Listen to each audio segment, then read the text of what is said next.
तो उस पर लाजिम है वो हुजूर के नाम का झंडा लगाए, क्योंकि आंगन में बेटियों के मुस्कुराने की आवाज ये मदीने वाले के सदके में मिली है। अगर आज कोई मां जूता लेके बेटे के मुंह पे मारती है और बेटा मुस्कुरा के गर्दन झुका के खड़ा है, तो ये तेरा कमाल नहीं, ये मदीने वाले का कमाल है। क्योंकि मेरे नबी ने फरमाया अल जन्नतु तहता क़दामी उम्महातिकुम, जन्नत तुम्हारी माओं के कदमों के नीचे रखी गई है। हाँ, और अगर बाप चौराहे पे बेटे के थप्पड़ मार दे और बेटा गर्दन झुका के फिर भी मुस्कुरा के कहे अब्बा है मेरा, तो फिर ये कमाल बाप का नहीं, ये कमाल आमीना के लाल का है।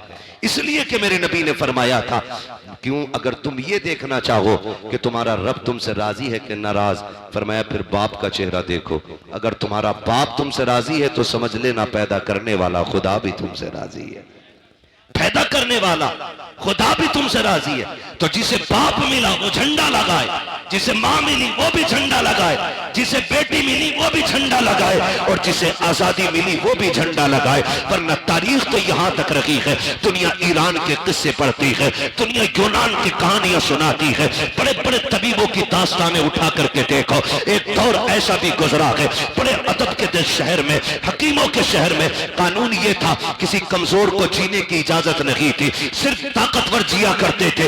एक गोद में मां की बच्चा कमजोर आया, जब पता चला हुकूमत को गरीब बच्चा पैदा हुआ है, हुकूमत की तरफ से ऐलान कर दिया गया चाहे मां अपने बच्चे को पहाड़ी से फेंक दे, इसलिए कि गरीब को जीने का अधिकार नहीं है। अगर गरीब माशरे में सांस लेगा तो माशरा कमजोर हो जाएगा, ये सोच करके कमजोर बच्चे को मार दिया जाता था। अल्लाह अकबर, तारीख गवाह है। एक मां अपने बच्चे को सीने से लगा करके हुकूमत के आगे मजबूर होकर के पहाड़ी की ऊंचाई पे चल रही है। बच्चा कमजोर हो या ताकतवर हो, लेकिन मां के जिगर का टुकड़ा होता है। बच्चा काला कुतरा हो, चाहे जैसा भी हो, लेकिन मां के लिए चांद का टुकड़ा होता है। उस मां ने अपने शहजादे को सीने से लगाया, पहाड़ की बुलंदी पे लेके चल रही है। कभी लाल का चेहरा देखती है, कभी तड़प जाती है, कभी रो के बेटे को देखती है, कभी पहाड़ की बुलंदी देखती है। पहुंची है पहाड़ की ऊंचाई पे, थाक के देखती है नीचे की तरफ। जब जमीन देखी तो लाल को लिया, देख के कहती है परवरदिगार मेरा बच्चा इतना कमजोर है, पहाड़ की ऊंचाई इतनी है, या अल्लाह ये फेंका गया तो इसकी हड्डियां कितनी जगह से टूटेंगी। ये सोच के वो रोई है। उसने एक आह भरी थी, खुदा की कसम उसी आह का जवाब बन करके मक्के में अब्दुल्लाह के घर में मेरे नबी ने आके बताया था, ओ लोगों दिल तोड़ा न करना, यहाँ सिर्फ ताकतवर को नहीं बल्कि जमीन पे कमजोरों को भी उतना ही जीने का हक है जितना किसी ताकतवर को जीने का हक है। नारे तकबीर, नारे रिसालत, जश्न ईद मीलादुन नबी, मसलके आला हजरत हजरत अल्लामा मुफ्ती हम्माद रजा कादरी, सरजमीने फरीदपुर, नारे तकबीर, सुभान अल्लाह। किसी को जीने का हक नहीं था। आज मुझे बताओ, आज मुझे बताओ ये इज्जत है किसके सदके में? बोले हुजूर के सदके में। मेरे आका ने आते ही सबसे पहला मक्के शरीफ में इंसानियत का वो सबक पढ़ाया कि जिसकी मिसाल नजर नहीं आती। तवज्जो है ना? बर्दाश्त करें, बातें मेरी बड़ी कड़वी आने वाली है। मैं आईना को दिखाऊंगा दाग चेहरे के, जिसे खराब लगे सामने से हट जाए। बातें कड़वी करने लगा हूं। अभी नवाब भाई ने भी पढ़ा और हसन भाई ने भी काफी शेर सुनाए होंगे बेटियों के हवाले से। बेटियां मारी नहीं जाएंगी। हुजूर आ गए। सिर्फ एक सवाल रुक के पूछना चाहता हूं, हुजूर के दौर में पैदा होने के बाद बेटी मारी जाती थी, हुजूर से पहले। आज पैदा होने से पहले ही बेटी मार दी जाती है। आज पैदा होने से पहले ही बेटी मार दी जाती है। पहले लोग दामाद बनाना पसंद नहीं करते थे, आज बहू बना के बेटी मार दी जाती है। किस दौर में जी रहे हम? ये सबक था मेरे नबी का। डॉक्टर इकबाल ने कहा था, यूं तो सैयद भी हो, मिर्जा भी हो, अफगान भी हो, तुम सभी कुछ हो, बताओ कि मुसलमान भी हो। क्या आज बेटियां नहीं मारी जा रही? आए दिन अखबार में देखो, जहेज के लिए गला घोट दिया, गाड़ी के लिए आग लगा दी बेटी में। क्यों? क्या ये किसी के जिगर का टुकड़ा नहीं? आज बेटियां सामान की तरह बेची जा रही हैं। हम मुसलमान हैं। एक दिन मुसलमानों के हालात देखे मैंने। पहले जो अंग्रेजों में और मगरिबी तहजीब में जो चलन था ना, लड़की लड़का एक जगह बैठ करके अंगूठी पहनाते थे। गैरत का जनाजा निकल गया हमारी। आज कलमा पढ़ने वालों में ये चलन आ गया है, एक ही स्टेज पे, एक ही मंच पर दुल्हा भी होता है, दुल्हन भी होती है। इंगेजमेंट का वो बेगैरती वाला नाच नाचा जाता है कि लड़का लड़के को अंगूठी पहनाता है, लड़की लड़के को अंगूठी पहना रही है। कहां चली गई हमारी हया, कहां मर गया जाके आंखों का पानी। ये दिन देखने बाकी थे उम्मत को।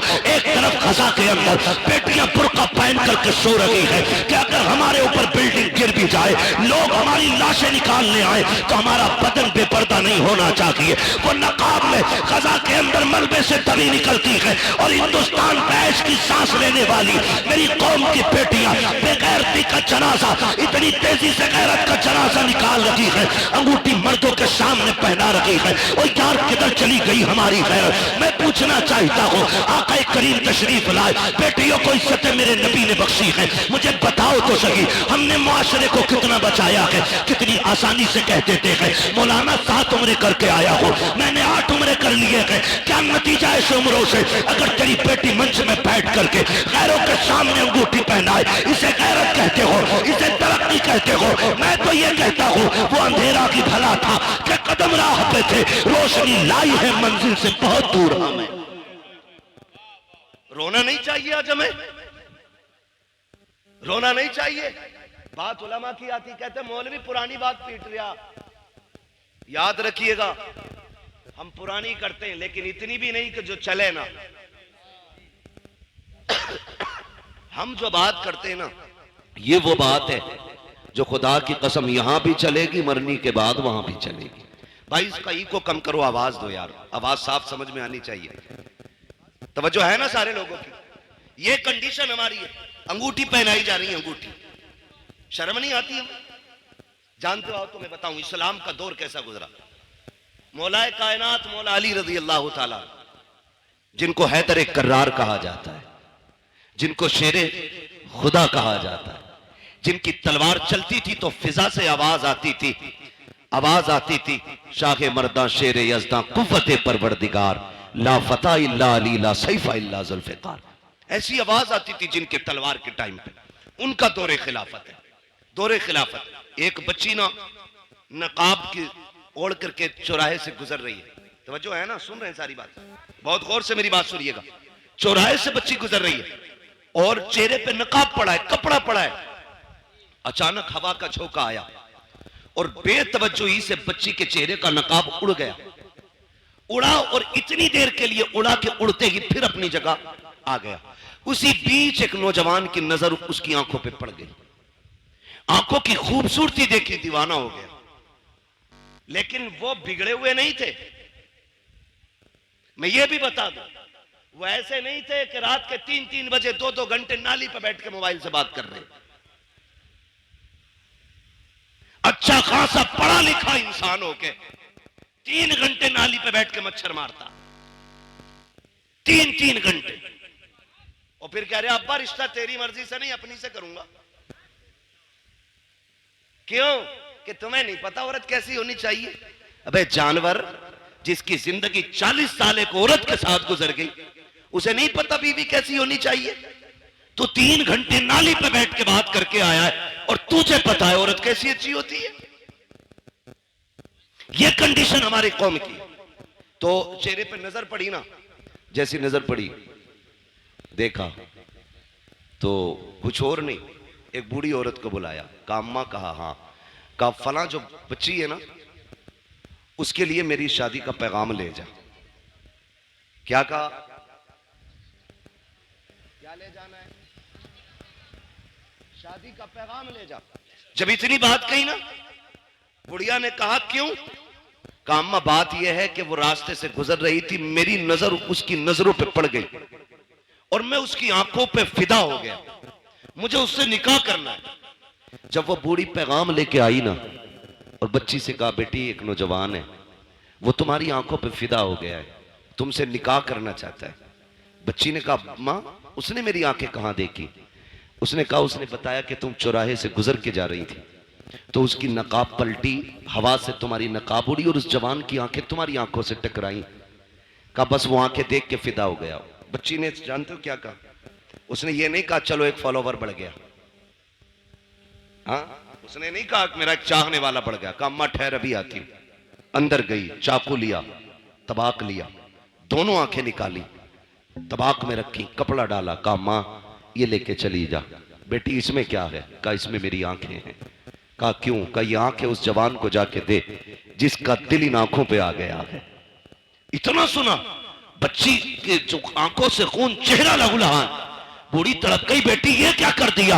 मैं तो निकाह का पैगाम लेके आई थी। उसने कहा मां जैसी तूने बताया ना करके मेरी आंखों पे उस गैर महरम की आंखों का निशाना पड़ गया था, उसने मेरी आंखें देखी हैं। मैं ये सोच के गैरत से पानी पानी हो रही थी, अगर कयामत में खातूने जन्नत ने मुझसे ये पूछ लिया कि किन आंखों से मेरे पास आई है जिस आंखों पे एक मर्द की नजरें पड़ गई थी, अम्मा मैं क्या जवाब दूंगी? ये आंखें लेके चली जा, आंखें उससे मुबारक हो खातूने जन्नत की मोहब्बत मुझ कलीफ को मुबारक। नारे तकबीर, नारे रिसालत, जश्न ईद मीलादुन नबी, पैगामे मजहब इस्लाम, मसलके आला हजरत हजरत अल्लामा मुफ्ती हम्माद रजा मुरादाबादी, सरजमीन फरीदपुर, नारे तकबीर, सुभान अल्लाह।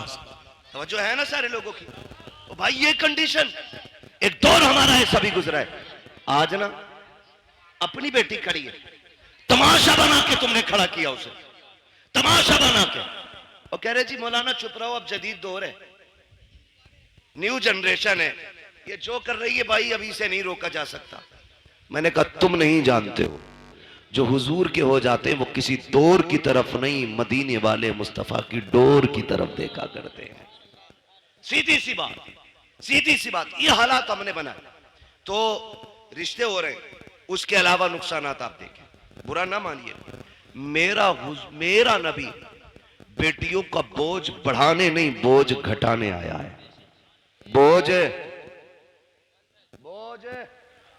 घटाने के लिए मेरा नबी आया।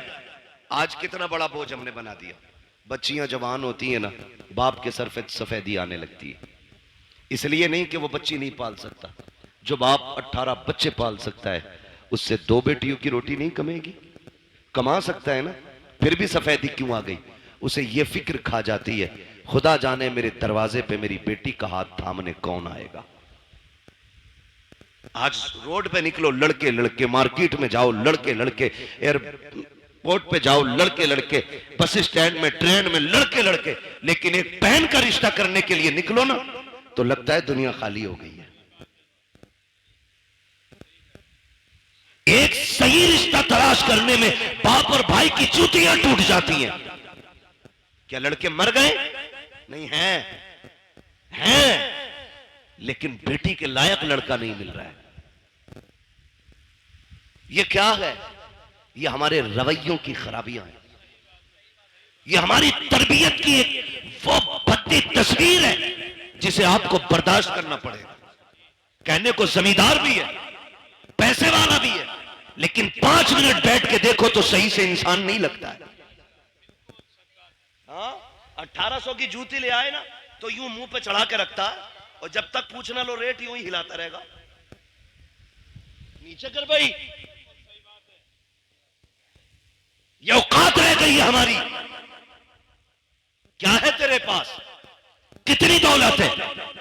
सिकंदर भी आया, बड़े बड़े दौलत वाले आए, खाली हाथ चले गए, लेकिन किसी के पास कुछ नहीं था। और फिर भी हमें देख, ये अलग बात है, खामोश खड़े रहते हैं, फिर भी जो लोग बड़े हैं वो बड़े रहते हैं। ऐसे असलाफ से मिलता है हमारा शजरा, जिनके कदमों में कई ताज पड़े रहते हैं। फिर भी हमारा रिश्ता इतने बड़े लोगों से। तो जूती दिखा रहा, नाक पे लगा रहा, नाक पे। शर्म आनी चाहिए हमें। एक इंसान नहीं मिलता, ढूंढो तो रिश्ता करने के लिए निकले। और कम जो है ना, लड़की वाले भी नहीं। जिम्मेदार सिर्फ लड़के वाले नहीं, लड़की वाले भी हैं। क्योंकि जरा सा चमकदार लड़का देखा ना, फर्स्ट ऑफर होता 10 दूंगा, रिश्ता करा। हाँ? 10 लाख दूंगा, करा पक्की। तो ये जो मिडलर होते हैं ना, मिडलर, अल्लाह का खौफ खाना, दोनों तरफ का हिसाब दोगे, कर्रे कूटे जाओगे। हाँ, झूठ ना बोला करो। अगर हाँ मिडलर वही बिचौलिया,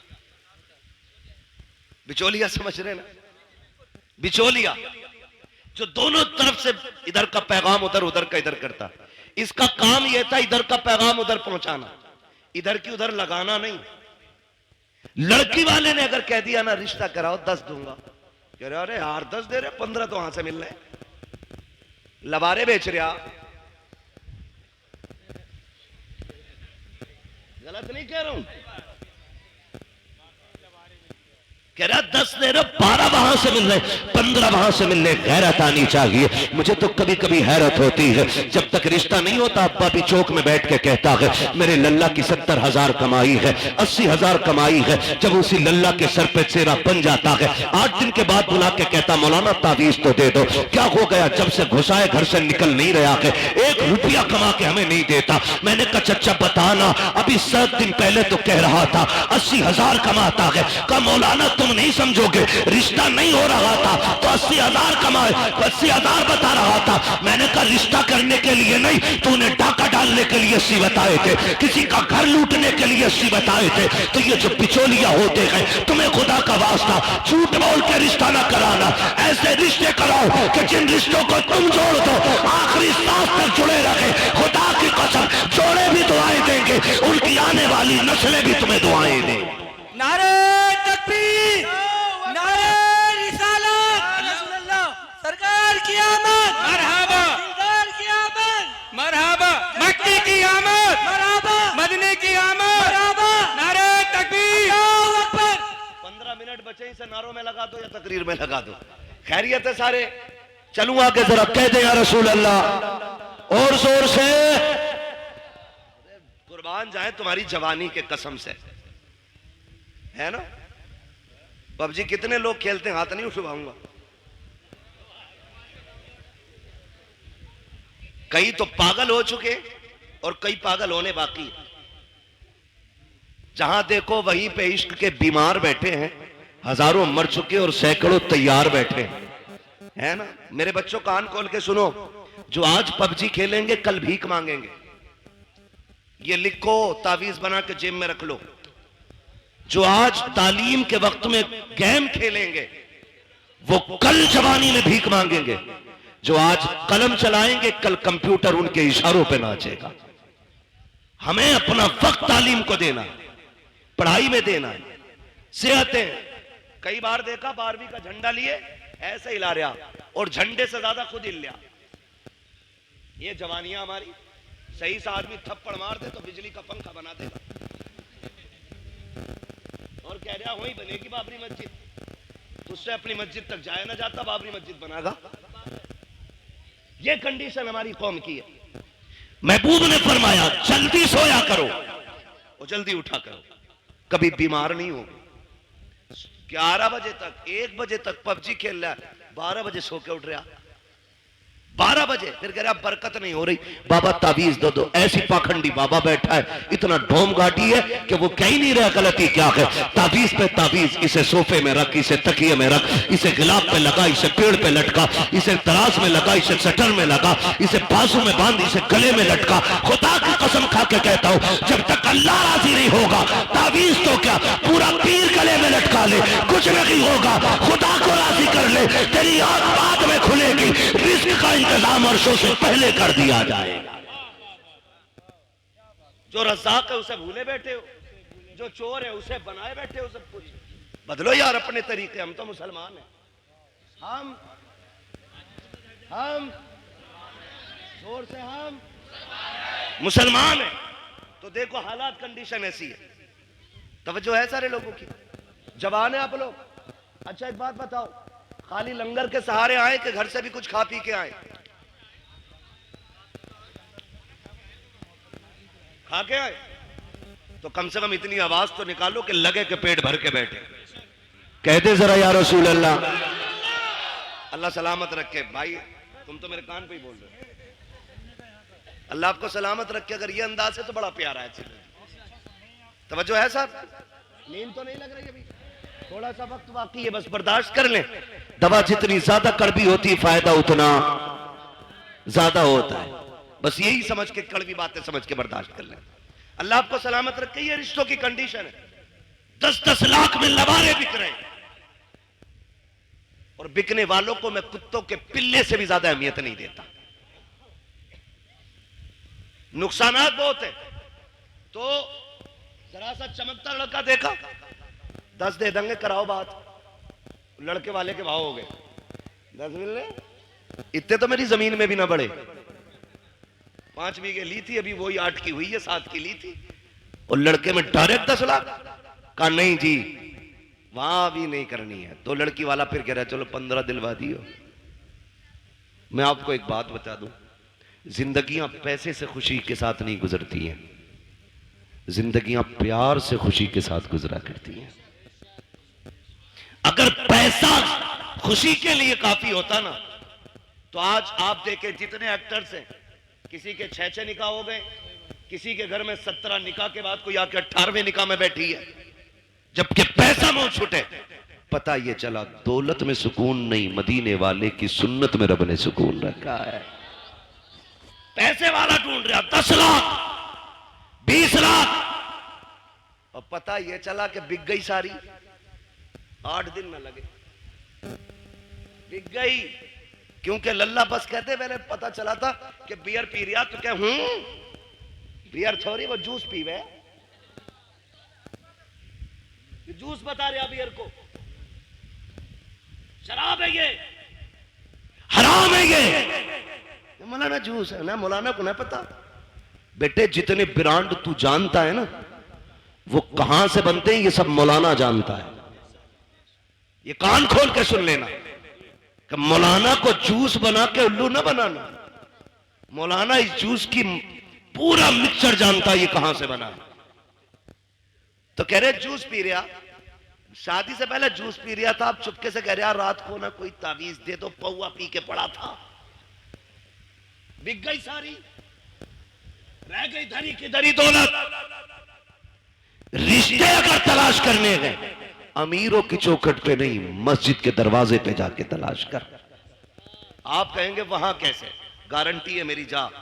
अगर तुझे बेटी का निकाह करना है ना, पाबंदी से बाजमात नमाज अदा करना शुरू कर। नोट करना शुरू कर, कौन नौजवान है जो 5 वक्त मस्जिद में आता है, अपनी दिल की किसी से न कहे और किसी की सुननी भी नहीं है। दिल की बात दिल में रख, मस्जिद में जाके बैठ और देख कौन नौजवान 5 वक्त सजदा करता है। खुदा की कसम, जो 1 वक्त की नमाज नहीं छोड़ता, आंखें बंद करके बेटी उसके हवाले कर दे। इसलिए कि जो रब का हक अदा कर सकता है, वो तेरी बेटी का भी हक अदा कर सकता है। और जो रब से नहीं डरता, वो ससुर से क्या खाक डरेगा। जो रब का हक अदा नहीं करता, वो तेरी बेटी का भी हक अदा नहीं करेगा। बेटी उसको दो जो रब से डरता हो, जो रब का हक देगा, वो तेरी बेटी का भी वक्त पे हक अदा करके दिखा दे। लेकिन कमाल के लोग हैं, रामपुर के होटल में रिश्ता ढूंढने जा रहा, हवाई जहाज वाले में, सवार में है ना, तो ये रामपुर का ही तो है भाई। तुम्हारा होटल है, कोई मैं नहीं बात कर रहा, उसकी मैं समझाना चाहता हूं। लेकिन हमारी कौम उसे बड़ा मानती है जिसके कान में कुंडल होता। कहती ये पैसे वाला, इसके कान छिदे हुए। हमारे यहां जो है ना, वो बीच वाला बंदा समझा जाता जिसके कान छिदे होते। हम तो उसे मस्जिद की सफ में भी पीछे धकेल देते। नाक कान का मसला देखो, सोने का कुंडल देखा, कर दो, सेठ लग रहा। पता चला वो कुंडल भी चुरा के पहना था। ऐसे रिश्ते करते? ऐसे रिश्ते नहीं होते। बताऊं तुम्हें रिश्ते कैसे होते? मक्के की जमीन है, अब्दुल मुत्तलिब का आंगन है, चांद सा रब ने बेटा एक और अता किया, दुनिया जिसे अब्दुल्ला कहती है। कौन है अब्दुल्ला? मेरे नबी के वालिद। हसीन कितने? इतने हसीन थे कि औरत मर्द भी जियारत के लिए, झलक पाने के लिए सड़कों पे लाइन लगाए खड़े रहते थे। इतना हसीन अल्लाह ने हजरत अब्दुल्ला को बनाया। पैदा कहां हो रहे? कहां पैदा हो रहे? मक्का शरीफ। कहां? मक्का शरीफ। और इतने खूबसूरत और खूबसीरत थे कि हजरत अब्दुल मुत्तलिब टेंशन में रहते थे कि इसके लिए इसके जोड़ की बच्ची कहां मिलेगी। मगर जोड़े रब बनाता है, जोड़े रब बनाता है। अब्दुल्ला मक्के में पैदा